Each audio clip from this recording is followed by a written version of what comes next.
Hello everyone, my name is Divya Hazra. I'm a legal advisor at the India desk of Dandre and Partners Legal Counsel.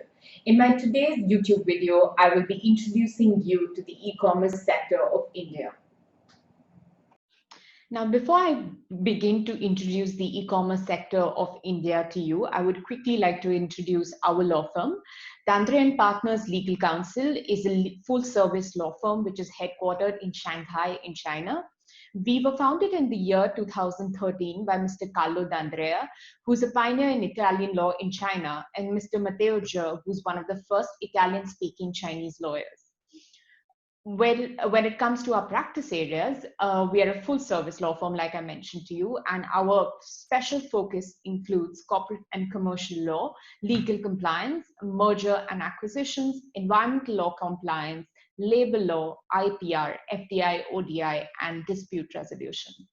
As for our offices, like I told you, we have a presence here in Shanghai, which is our headquarters, but we have presence in 5 countries of the world. In China, of course, we have Shanghai, then we have Nanjing and Chongqing. In Italy, we have Pescara and Milan. In India, we have Pune. In Vietnam, we have our presence in Hanoi, in Ho Chi Minh City. And in the UAE, we have an office in Dubai. So to quickly take you to my presentation today, I will be speaking about 5 topics in total. First, I will be taking you through the market overview of the e-commerce sector in India. Secondly, I will be speaking about the different e-commerce models in India. Third, I will be speaking about how to start an e-commerce business in India. Fourth, I will be speaking about FDI in e-commerce.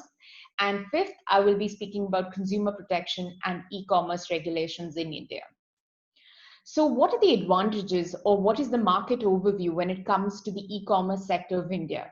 First, exponential growth. India is to become the 2nd largest e-commerce market in the world by 2034 and surpass the US. And the expected growth rate is to be 1200% by 2026. Second, the government initiatives. Well, we have 2 important government initiatives to note in this matter, which is helping the e-commerce market develop in India. One is the Digital India campaign introduced by the Government of India, and second is the National E-commerce Policy. Third is the internet penetration and increased awareness.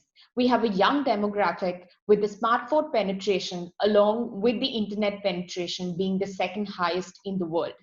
Obviously, when it comes to e-commerce, these are important and very relevant factors. And this is why I tell you the e-commerce market is very relevant in the India context. Fourth is the increased investments.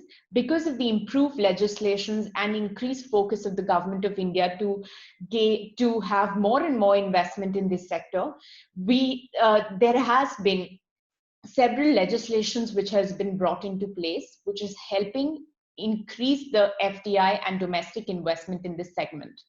As you know, we have many important e-commerce market players in India, the 2 most important being Walmart and Amazon, which I'll be talking about in my further slides to come. Now, let's look at the shares of various segments in e-commerce retail by value. These are numbers of the year 2019, and here you can see that the most popular product is electronics, followed by apparel. Then we have home and furnishing, we have baby and beauty, then books and others. And after this, I will be taking you through what are the different models of e-commerce in India, where essentially there are 4 models of e-commerce in India. One is the business to consumer model. Now, what is the business to consumer model? This is the traditional retail model where businesses sell products or services directly to consumers. We have Snapdeal and Paytm as the 2 most important players in this segment. Then we have the business to business e-commerce model, which is when you're providing products or services from one business to another. To give you an example of this, we have logistic companies and software companies, which are extremely relevant in this space. And to give you an example of certain B2B companies which exist in India, we have Amazon, Flipkart, and Alibaba.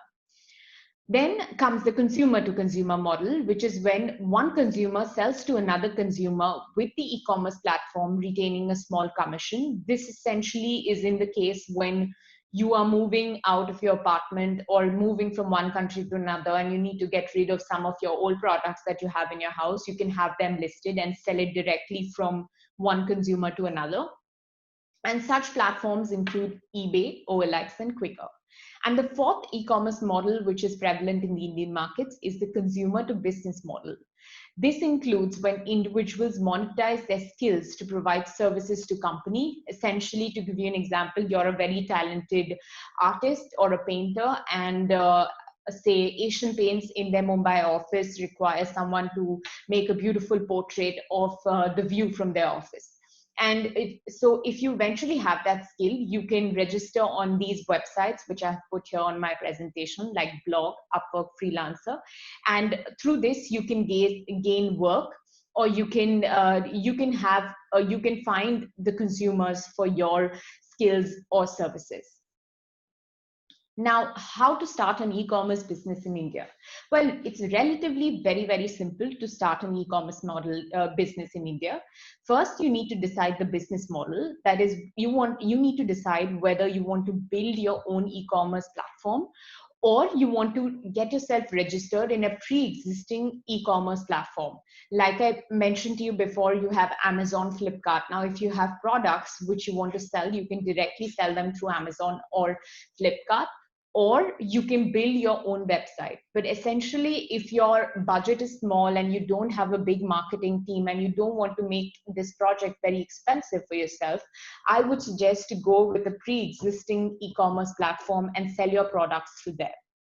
The second step that you need to do is registering a company. Now, you have to incorporate and register an e-corporate company under the Indian laws, and by our experience, we can tell you that a private limited company is the most convenient mode of setting up a company in India. Third is for you to obtain a tax registration. The GST registration in this regard is of the most importance. And this is extremely important if you are to receive online payments. Hence, the next step for you would be to obtain a tax registration. Fourth, most importantly, you also have to open a bank account. And this is obviously without stressing too much on this point, but it's obviously important for you to be able to receive online payments. Without a bank account, you cannot do so.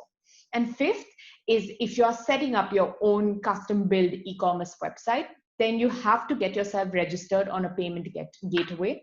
And the way you can do so is by having a GST registration and having a bank account. Once you have these two, you can get yourself registered on many payment gateways to receive payment for the products you sell through your e-commerce website. Now, when it comes to FDI in e-commerce, the FDI laws of India divides e-commerce models into two types. One is the inventory-based model, and second is the marketplace-based model. What is the inventory-based model? This is when the inventory of goods and services is owned by the e-commerce entity and is sold directly to the consumers. Now, what is the marketplace-based model? This is when you're providing an IT platform to act as a facilitator between the buyer and seller. Again, this is what Amazon and Flipkart are doing in India.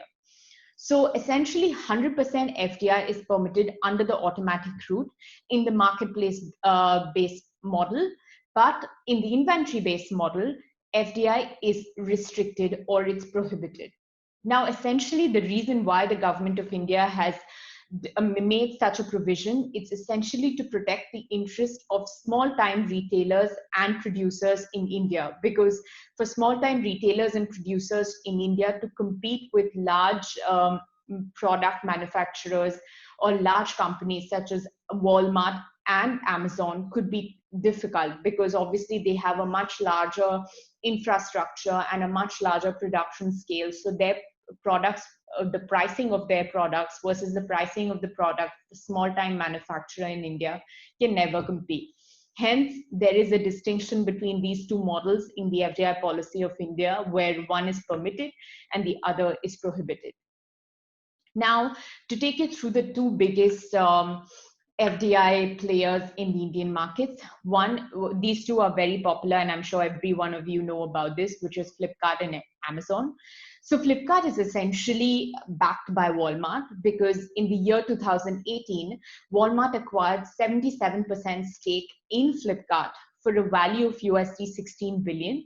This was one of the biggest e-commerce deals in the world in the year 2018. And this kind of essentially shows you how much of potential there is in the Indian markets for the e-commerce sector. Then obviously we have the Amazon US, which has set up an Amazon India subsidiary, and they're investing in the Indian markets through that subsidiary. Well, they're competitors in every aspect, and they're continuously, fighting for the market share. But Flipkart has been the clear winner in the year 2019, where you can see that Flipkart acquired 31.9% of the market share, whereas Amazon acquired 31.2% of the market share.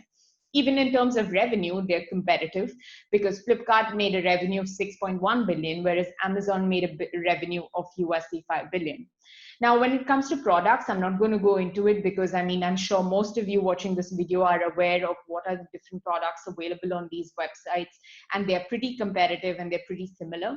But the business model of both of these entities are a bit different. Essentially, what Flipkart is going for now is not only establishing an online store, which is obviously shopping through their website, but they're also trying to set up different offline stores in India, where walk-in stores where you can walk in and get a feel of the products.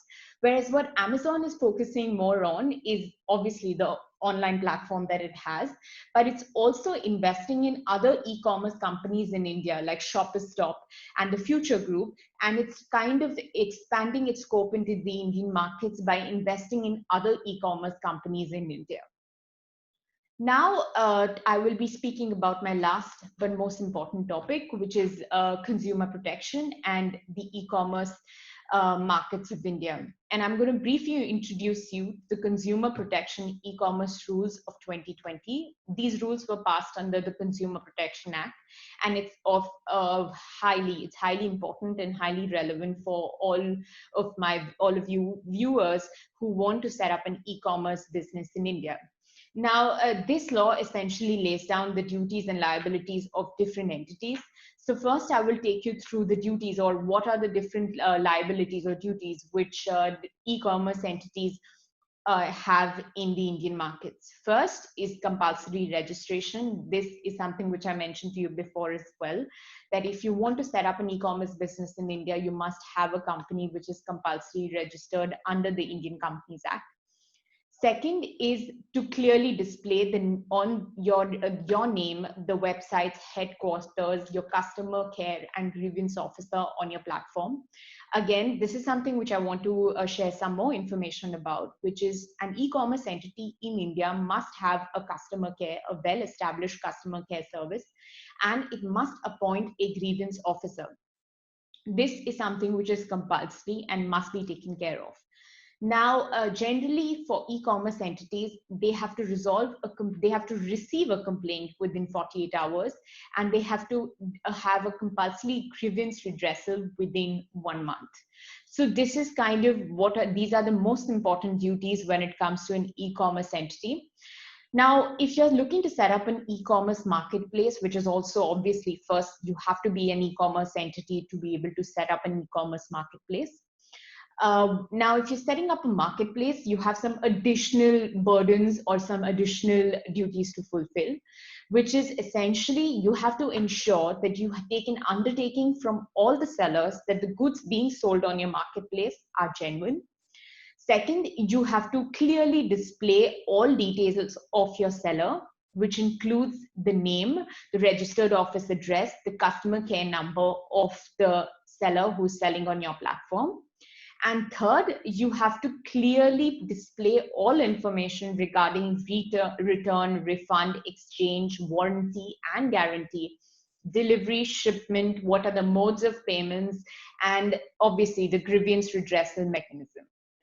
Now, third, if you're a seller on a marketplace, if you're selling your products to a marketplace entity, what are the different duties or liabilities you need to take care of? First, you have to ensure you enter into a written contract with the respective marketplace e-commerce entity, on whose platform you propose to sell or solicit your goods or services.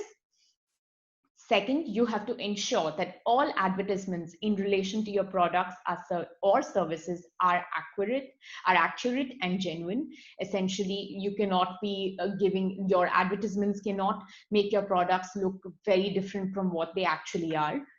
Third is to provide all information about your company and products to the e-commerce entity, the e-commerce marketplace entity, to ensure that all the products that you are selling are genuine and they're not fake products.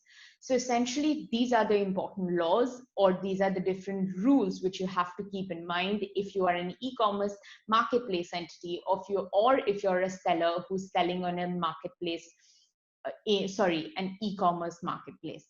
With this, I come to the end of my presentation, and you can see my email at the end of the slide, which is d.hazra@dandreandpartners.com. If you have any questions with respect to the e-commerce sector in India or in relation to this YouTube video, please feel free to drop in your comments or your questions in the comment section below. Thank you so much for watching this YouTube video. Have a nice day ahead. With this, I come to the end of my YouTube video today. If you have any questions or comments, please leave them below and I shall definitely answer to them. And if you do like our YouTube videos, please subscribe to our YouTube channel. Thank you so much for watching.